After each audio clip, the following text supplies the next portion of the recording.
I actually like to call this the keynote after party, so thank you all for coming. So again, I'm Bryan Herbst. I'm an Android engineer at Target. We're going to be talking a little bit about Actions with Google, which is brand new. They just released the SDK for this back in December. So hopefully this is mostly new information for you. Before we talk about how to make Actions, we need to talk a little about the Google Assistant, because the Google Assistant is what really powers Actions and where your actions are going to be running. The Google Assistant is what powers all of Google's interactive AI elements on a couple different platforms. First, there's Pixel phones, which have the hot word that I won't say to avoid waking up your phone. And the Google Assistant powers both that, and it also powers some of the other features that you can get on Pixel phones.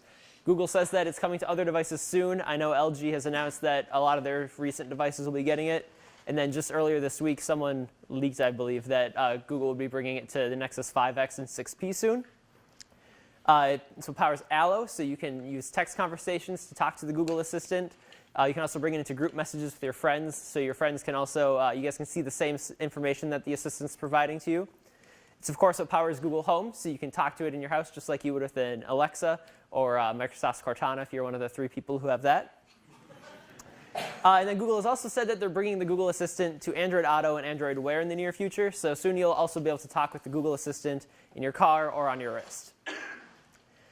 Unfortunately, today we're just going to be talking about Google Home because the actions that you can create today are only available on the Google Home. Google has kind of indicated that the Google Assistant is going to be more unified in the future, so I would expect that all the actions will soon also be available on the cars, the watches, all that kind of stuff in the future. But unfortunately, again, now just Google Home. So we also need to talk a little bit about the design principles behind creating these voice interactions, because voice interaction is fundamentally different from the UIs that we are used to creating today. When we see a screen like this from the Play Store, it's pretty obvious what actions the user can take with the UI, and they can kind of play around and figure out what they can do on their own. We have, obviously, the nav drawer. We have a bar you can search. We have the voice icon, so you can use your voice to search. And then, of course, there's all these apps and games that are featured right up front, and it's pretty obvious that you can tap on them, or you can kind of guess that you can tap on them and see what happens. There's also the stuff outside of the UI of the Play Store. There's the notification shade, where you can see your notifications and get information like the current time or your battery. And there's also the navigation bar down at the bottom, where you can go backwards, you can go home, you can go see what other apps you've used recently. And this is all pretty obvious because you can see what's going on screen. With Google Home, it's very different, right? We have this little box that sits on a table at home, and that's pretty much the extent of the visible interface for it. And you don't really want to just say, hey, Google, tell me everything you can do, because you'll be sitting there for an hour with it listing off all sorts of different commands that you can give it, and you're never going to remember any of the ones that you want, and you're not going to be able to find the ones that you want. So we have to figure out how we're going to design our UIs so that it's easy for users to use them and find new features. Let's start by looking at a little bit of an example of a conversation you might have with your Google Home. You might say, what should I have for dinner? And then your Google Home will respond with, all right, well, what are you in the mood for? Do you want Italian, American, Mexican, Chinese? This is actually violating one of the first principles of a normal conversation with people and with your Google Assistant, in that you need to take turns.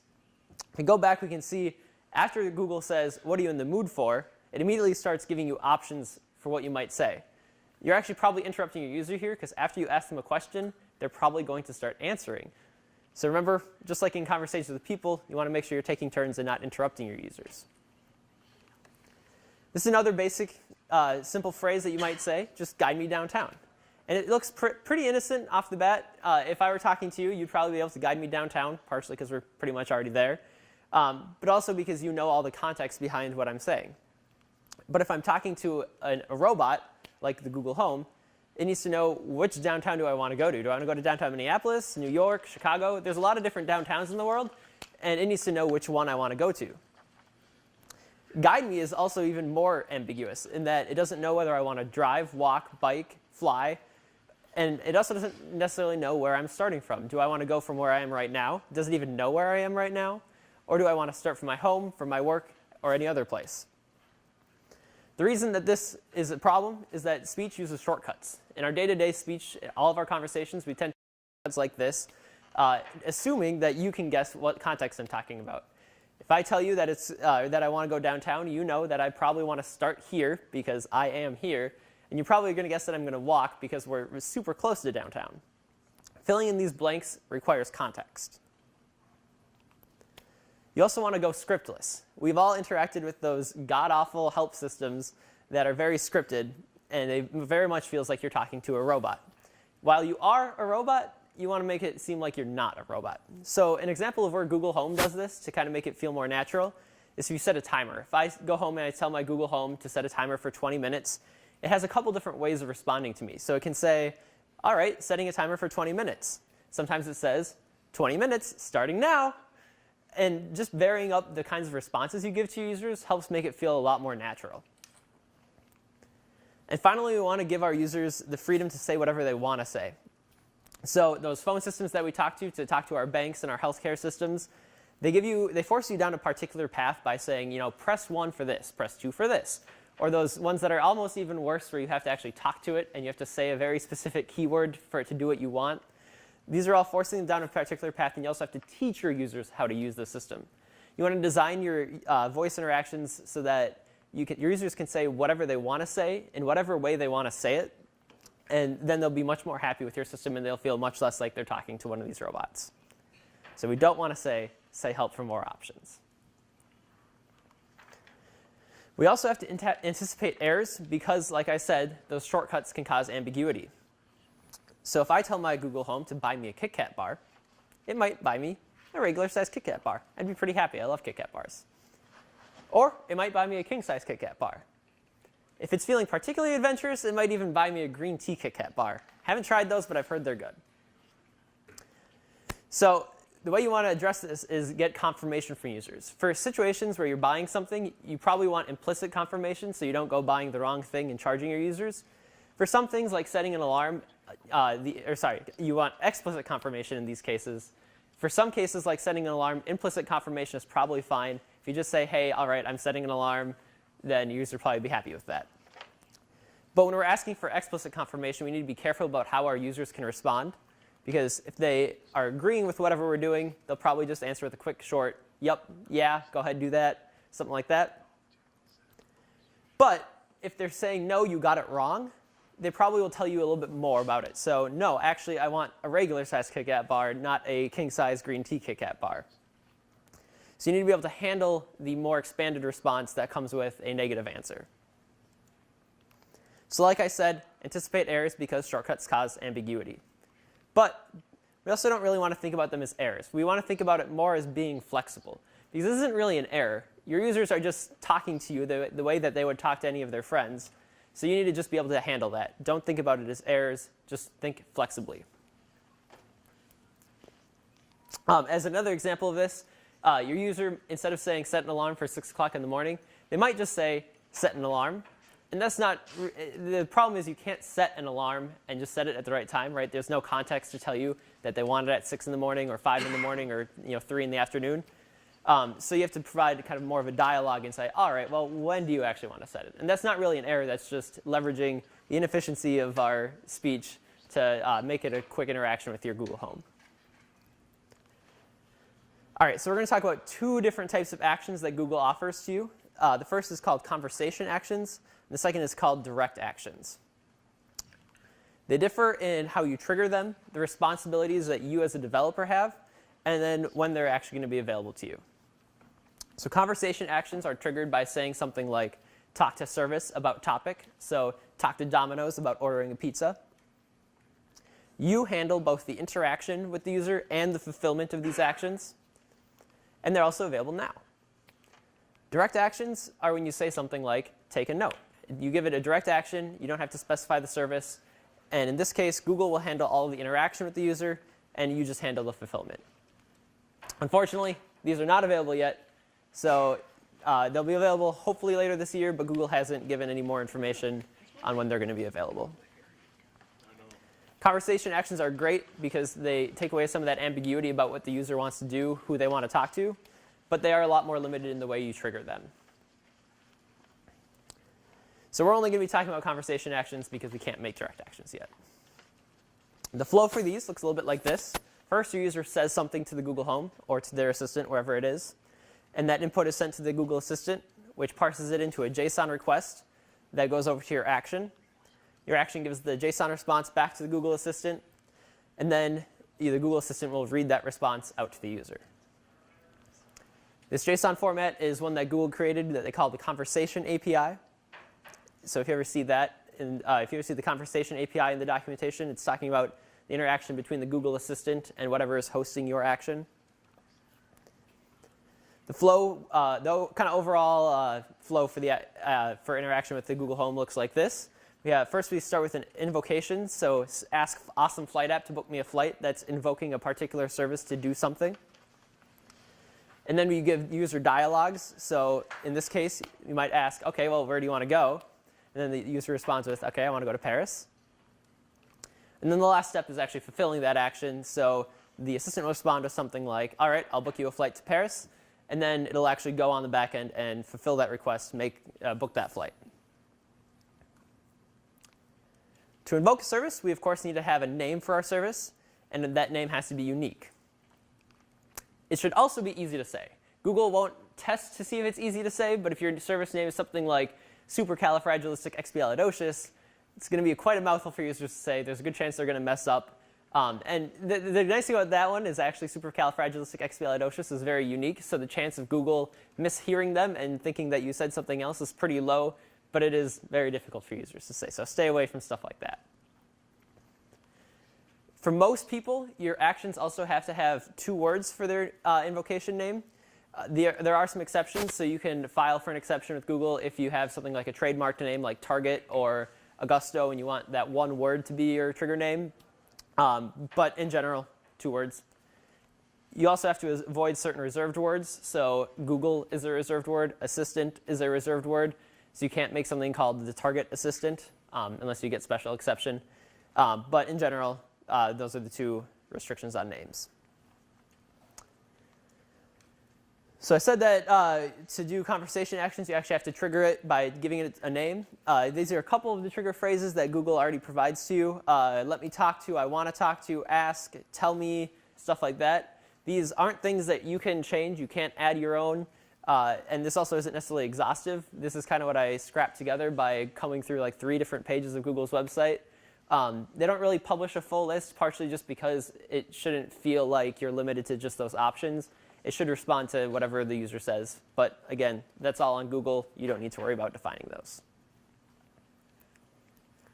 When I say talk to service about specific topic, that's what Google calls a deep link. We're starting a conversation with the assistant, but we're telling it to do a specific thing. On the other hand, we have not deep links, which are just like talk to service. And this actually, both deep links and not deep links, will actually engage in a full conversation with your assistant. So it's not just like a quick one-off, do this thing, all right, we're done. Your user could follow up with more questions, more comments, etc. But what this means is that you need to actually end the conversation. The user can always say, hey, stop Google, I don't want to talk to this thing anymore. But you should also be cognizant of when your user might be done with the conversation. So if your user tells you to set an alarm, or if you hit that final buy button on an order, you probably want to finish that conversation because the user's probably done talking to you and they want to go back to doing whatever they want to do with their assistant. But if you're doing something more involved, like if you're building an order basket or something like that, you might leave the conversation open so they can keep adding things to that order. Google's 2 recommended ways to create your actions are through a website called api.ai. And the other option is the Actions SDK. API.ai is great because it provides you with a graphical interface for creating your actions. It also gives you some natural language understanding so that it can interpret your users better. And it also provides integrations with other services. So for example, there's a smart home integration, so you can more easily turn people's lights on or whatever other smart home interactions you want to play with. The Actions SDK is great because it's more powerful, but it's all on you. So you're basically just creating everything from scratch. You're interpreting your users, all that kind of stuff. It's all on you. We're going to focus on API.ai today because it's kind of the recommended route. It's a lot easier to get started on, and it's actually very powerful as well. API.ai services are encapsulated in what they call an agent. So this is what your user is talking to when they invoke your service. When they invoke your service, it's done through what they call intents, which are kind of like Android intents in that they start your service and provide information about what the user said. Agents can have a number of entities which represent the concepts that your user can talk about. So if you imagine something like a pizza tracker or a pizza service, you might have an entity that represents all the toppings you can put on a pizza. And then actions are just how your user or how your agent responds to the user. So an example of a couple of intents, this is actually going to be one intent with different ways of invoking it. So I can say set an alarm for 6 o'clock a.m. Might also say wake me up at 6 o'clock a.m. Or I might say I need an alarm at 6 a.m. Alternatively, I might also throw in a date there. So I might want to say, hey, I want that 6 o'clock alarm on March 1st. And these are all different ways for just setting a single alarm. Google also requires that you define a welcome intent, which is what happens when your user just says something like talk to Clocky. And this is a good opportunity for you to kind of introduce your app to your users or maybe give some sample phrases of what they might say. So something like, you can use my app to set an alarm or start a timer or something like that.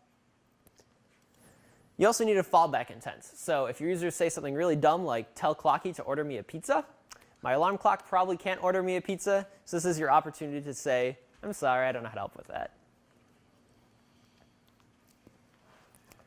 Actions, the only real interesting thing you do in actions is you capture parameters and you prompt for additional parameters that the user didn't provide. So if you're setting an alarm and you need a time, this is your opportunity to say, hey, what time do you want that alarm for? Entities. There's a number that API.ai already defines for you. And this covers actually quite a broad range of stuff. So there's numbers, names, locations, dates, and times. They even have airport codes and so much more. Basically, anything that we use in regular speech is already there for you. But you might also need to create some custom entities if you're doing more context-specific stuff. So for example, like I said, if you're doing pizza topping, or if you're doing a pizza ordering system, you might want to offer the toppings just to kind of help API.ai parse out those toppings. If you're doing a sports app, you might consider doing team names, because sometimes team names don't really work really well with a lot of the other entities that are already there. Or fantasy names where the word doesn't really exist yet. You might want to put that in a custom entity to help API.ai parse out those words. And then finally, in API.ai, you define your responses to the user. When you do this in API.ai, they are completely logicless. So you can kind of pass the parameters that your user sends to you back to them, but you can't really do anything with them. This API.ai won't help you set an alarm. It won't help you actually order a pizza or book a flight. It just provides the framework for getting input from users and then responding back to them. So we are actually going to flip over to a demo. So this is what API.ai looks like. You can see on the left we have, oops, we are flipping back. There we go.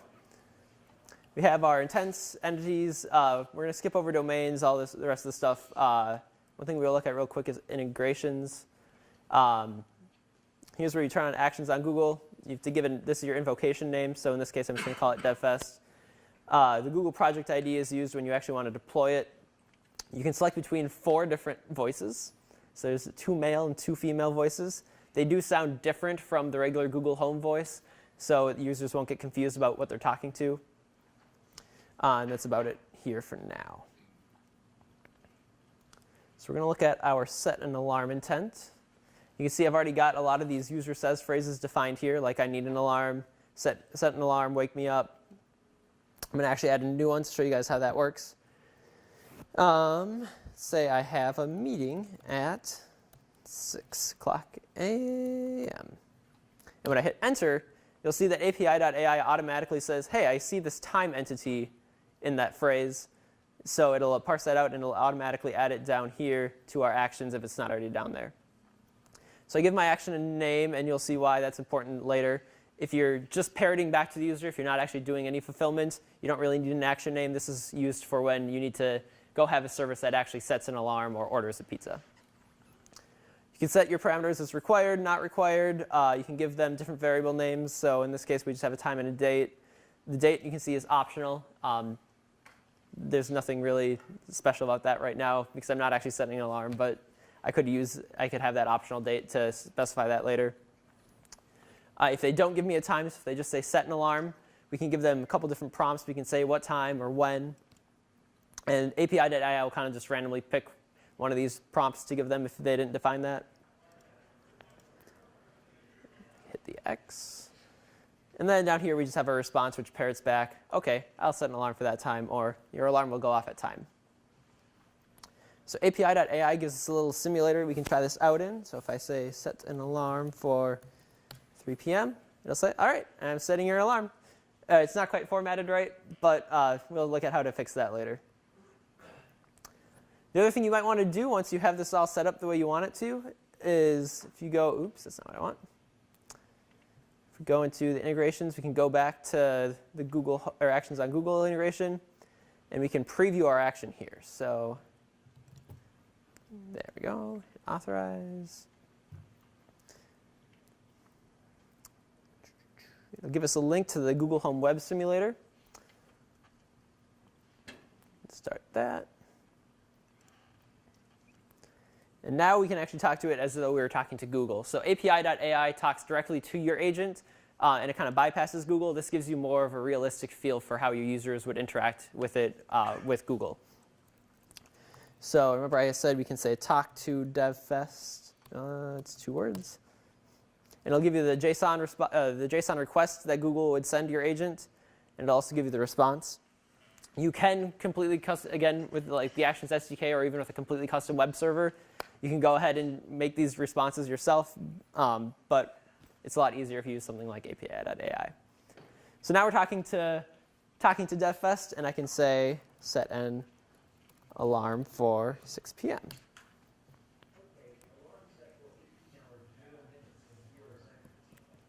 You can even hear it respond to you using its voice.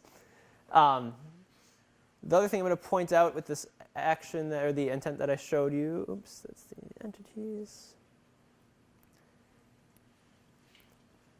So if you go down to the very bottom here, I say I'm going to end the conversation after I finish this action.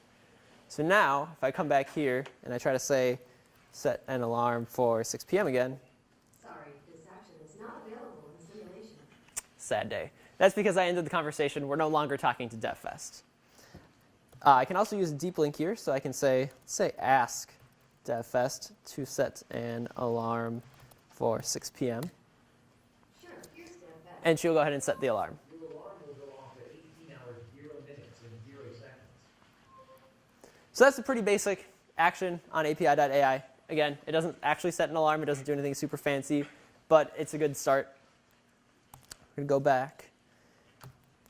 So how do we actually set an alarm? How do we actually order a pizza or book a flight?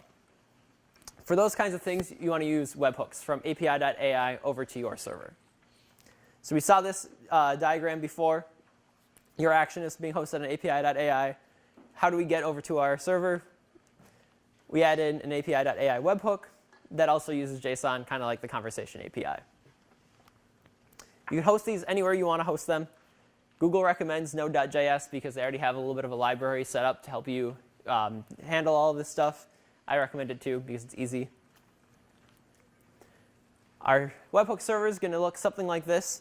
We're going to use, if you're not familiar with JavaScript or the Node.js world, we're using a framework called Express to handle the HTTP methods like post. In this case, when API.ai posts to our root URL, we're just going to create that assistant object and handle the request and response with that. So we're going to tell our assistant to handle the request using a map of action names. So remember I said that we named our action set alarm. And we're going to map that to a JavaScript function. So in this case, our set alarm function is pretty boring. Again, it's just going to say, hello from the webhook. Nothing too fancy there, but this is where you'd actually set your alarm or do whatever else you need to do on your server to fulfill that action. You can also get arguments from your webhook. So for an alarm, you probably want to get the time. Those will match in API.ai the name that you give the parameter. And the other thing you might want to do is use what they call speech synthesis markup language, or SSML, to give Google Home some more context on how to say certain things. So for example, if I wanted to say SSML, I might wrap it in this say as tag that tells it to interpret that as characters. So that way, instead of trying to say something like sml, it'll say SSML. It also provides a lot of other things, like you can put a little break in there. You can actually insert audio files using SSML too. So if you want to play a music file or just a sound effect, something like that, you can use SSML to do that as well. Google offers a couple of things to identify users. First, there's an actual ID for your user. Be careful, this is kind of like an advertising ID on the web or on Android in that it's completely resettable by your user. There is no unique identifier to specifically identify a single Google Home device or a single phone. You can also get their given name, the display name, family name. You can get a location for them, either coarse, so a zip code, a city, or a precise location, a lat long, or an address. But this all requires permission, and if you are particularly curious about this, you can go under Google's documentation and see the kind of flow for that. But basically, your assistant will say, hey, this app wants to do this with your information. Can it do that? And then the user can say yes or no, kind of like on Android. So before, I talked a little bit about context, and I said that context is very important for having more natural conversations and filling in those blanks that come up when your users use shortcuts when talking to you. And API.ai also provides for this. So if I say, what's the weather like in Minneapolis to my Google Home today? Google Home will respond with, all right, it's currently 10 degrees in Minneapolis. There's actually two important pieces of context that Google can take from this. First, there's my location, Minneapolis. And there's also the temperature. So if I followed up with a question such as, who's the governor there? It might respond with Mark Dayton because it has a location context of Minneapolis. If I said something like, is that hot? Then it might say, no, 10 degrees is not hot. That's really cold. So whenever you interact with the Google Home or with an API.ai action, you can define output contexts that capture basically all the parameters that happened in that request. And then you can provide that context as an input context to the next action that they take. So like I said, it'll capture all the parameters automatically. You don't need to specify which parameters go in the context and which ones don't. And the important thing to note about input contexts is if you define an input context on an intent, that intent can only trigger if that context exists. So if I create an intent that requires a context of a location, that intent will only trigger if there's actual location context available.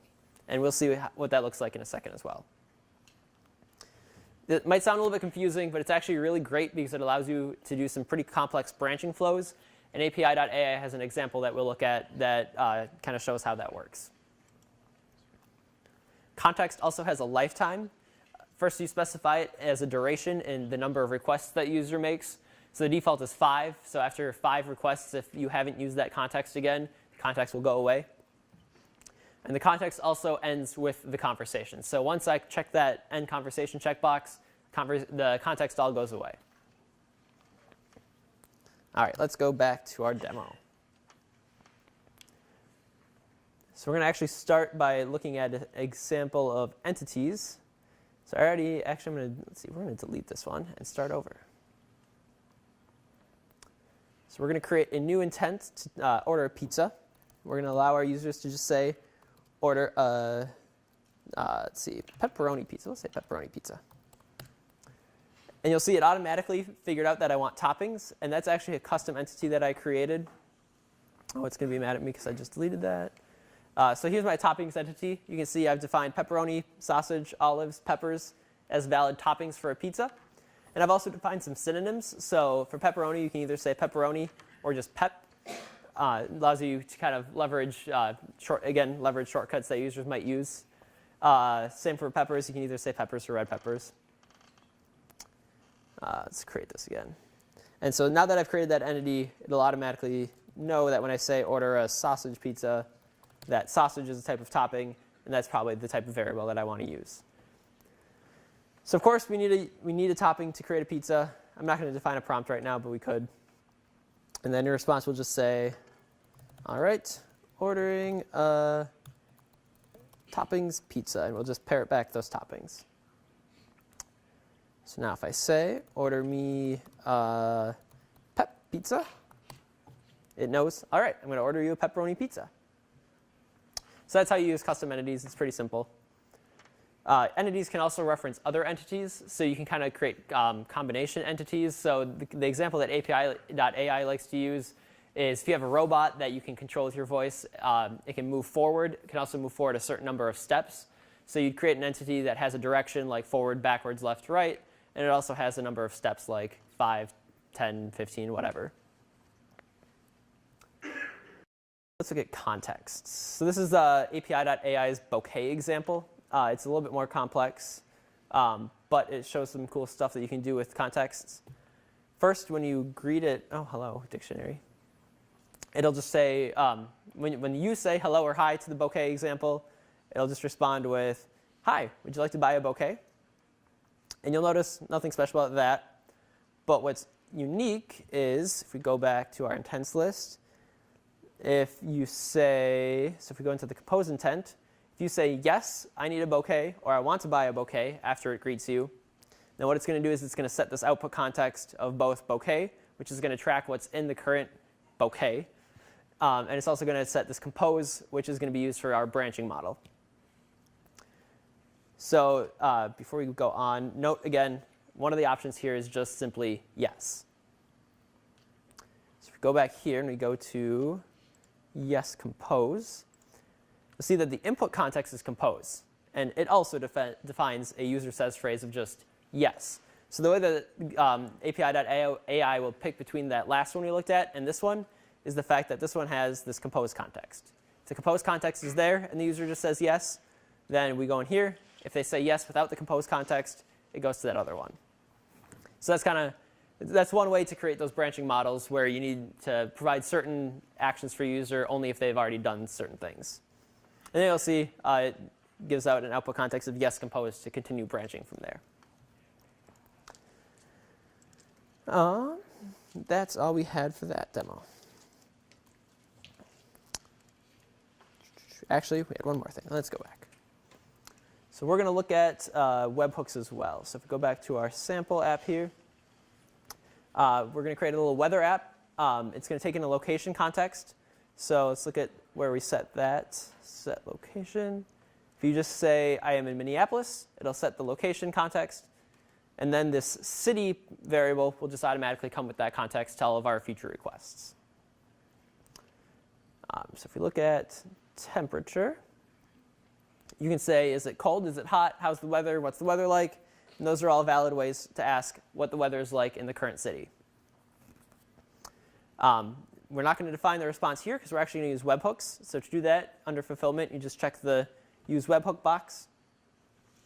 And then under fulfillment here, you'll see that I already have it set up to enable the webhook. And it'll go out to an API that I have living out on Heroku.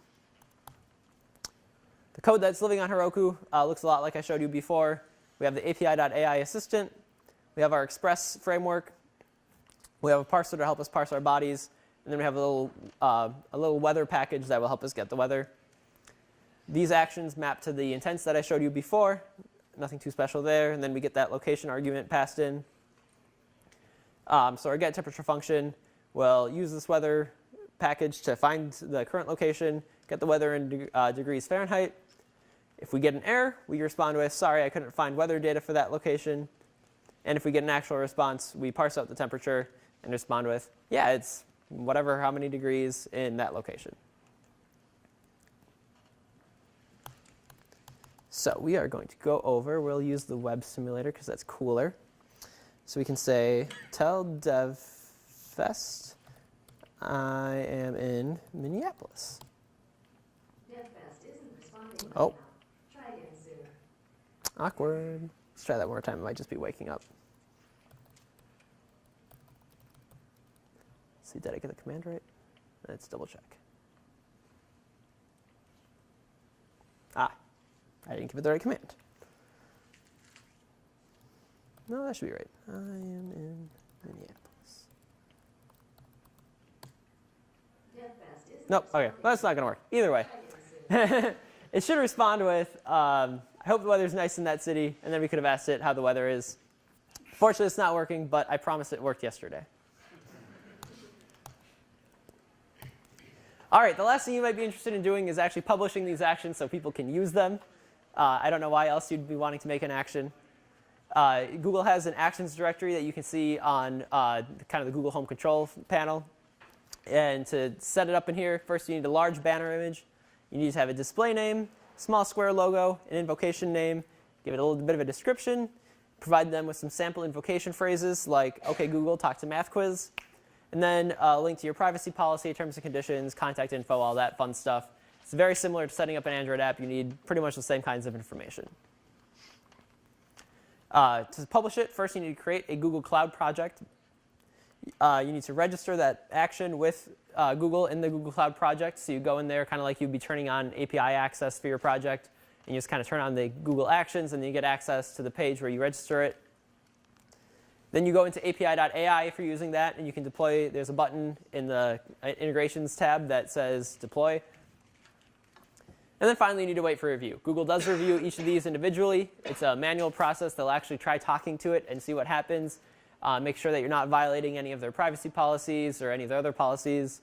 Making sure you're not using trademarked information in it, like trademarked audio files. And then once they review it, they'll approve it, and it'll be available to everyone. Right now, I think they said the lead time on that is about a month. So that is all I have. Questions?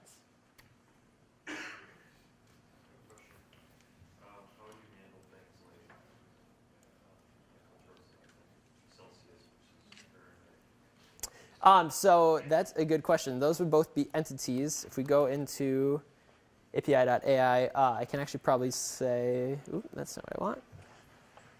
If you say use Celsius, let's see what happens. Yep. So I guess it interprets it as a temperature, but you can parse that out on your web server and figure out whether they're looking for Celsius or Fahrenheit. You could also get the user's location, their rough location, and based on that, say, if you're in the UK, you probably want to use Celsius. If you're in the United States, you probably want to use Fahrenheit.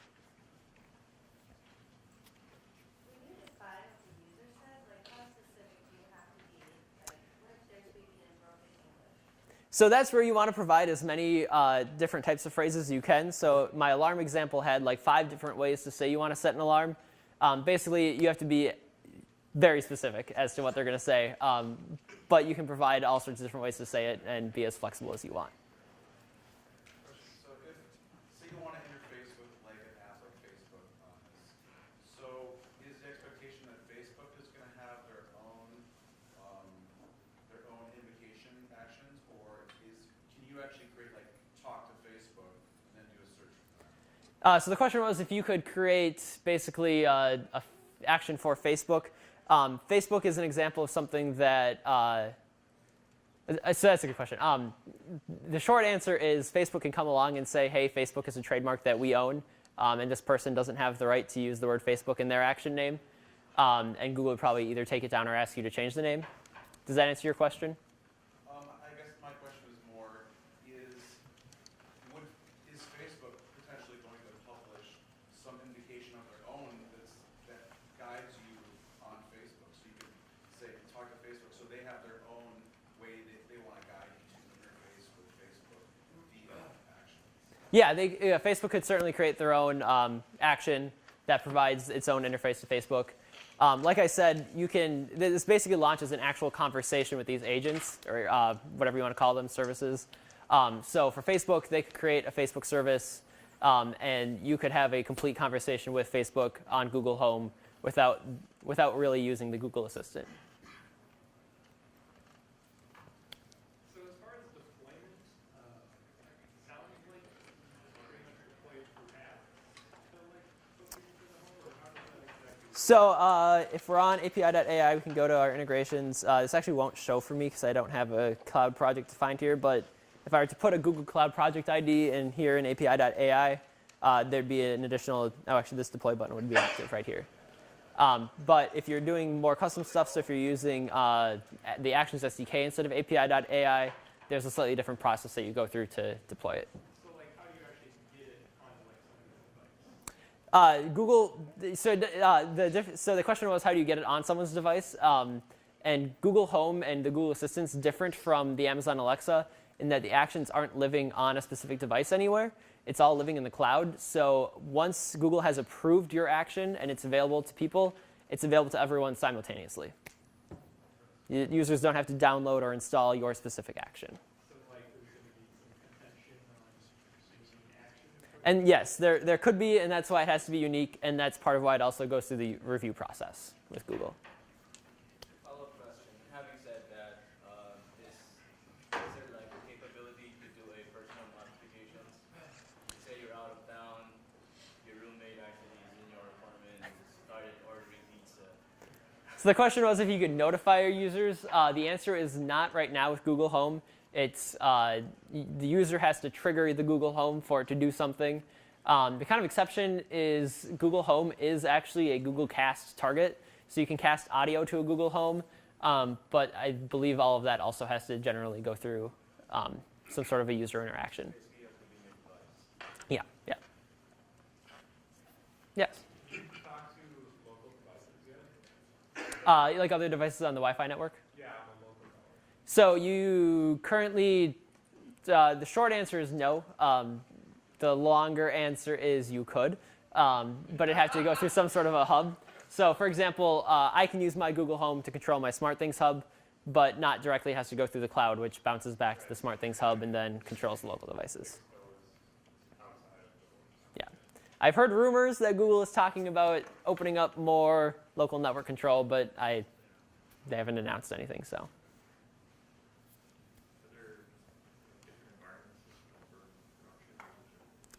So the question was whether there are environments for Google Actions, so you can kind of have a dev environment, staging, that kind of stuff. The answer is no, but Google does recommend that once you're ready to publish, you actually make a copy of your action. And you can, on api.ai, you can go, let's see if I can remember where it is. I know where it is. If you go into settings, you can do import and export. You can export your api.ai action as a zip file and then import it into a copy of your project. So you can kind of do your development off on the side because you don't want to be messing with a live action because that would instantly change it for all of your users.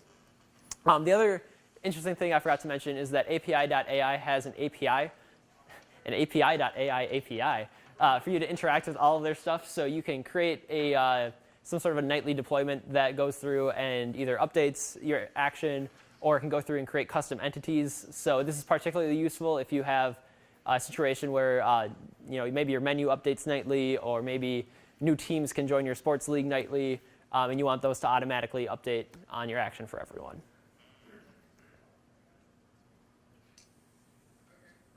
Any other questions? All right, that's all I have. Thank you.